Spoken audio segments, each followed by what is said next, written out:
Welcome to my YouTube channel, Tony Su Vega, your feng shui guru and paranormal expert. Horoscope, Libra, September 23 to October 22, October 4, 2023, Wednesday. Love aspect. Nakuha natin ang barahang Six of Swords. Ang ibig sabihin din nito ay matagal-tagal o matagal na kayong nagsasama ng iyong partner, na iyong misis o ng iyong asawa o ng iyong esposo. At sa katagalang ito ay nagkahulihan na kayo ng ugali, mga pag hindi pagkakasundo o pagkakasundo naman na madalas. At paulit-ulit din ang istorya. Maring sa isang nagdaang buhay ay naging mag-asawa kayo, magkaibigan, magkapitbahay, o matalik na magkaibigan, kapatid. Kaya ganun ang trato ninyo sa isa't isa. Career. Sa karera, nakuha natin ang baraha ng Hierophant.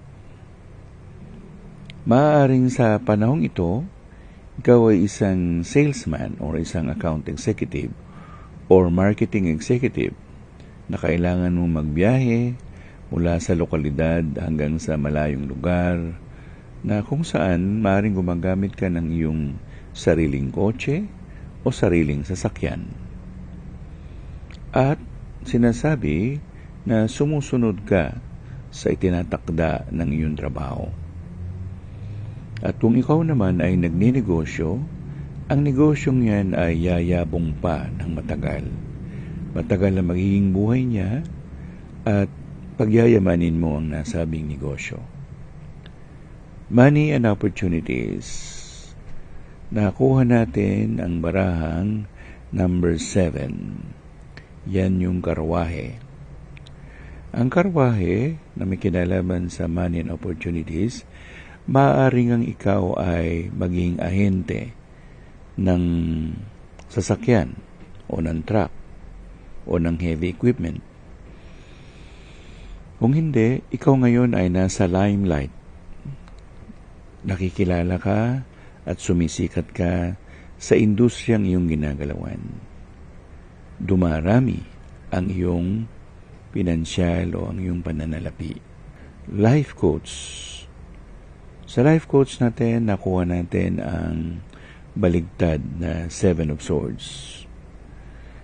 Life coach would say, ang mga nawala ay may babalik din. Kung hindi man sa dating bagay, maaaring in another form like opportunity, or friendship, or mga taong tutulungan ka para ikaw ay magtagumpay sa iyong mga naising gawin sa buhay na ito.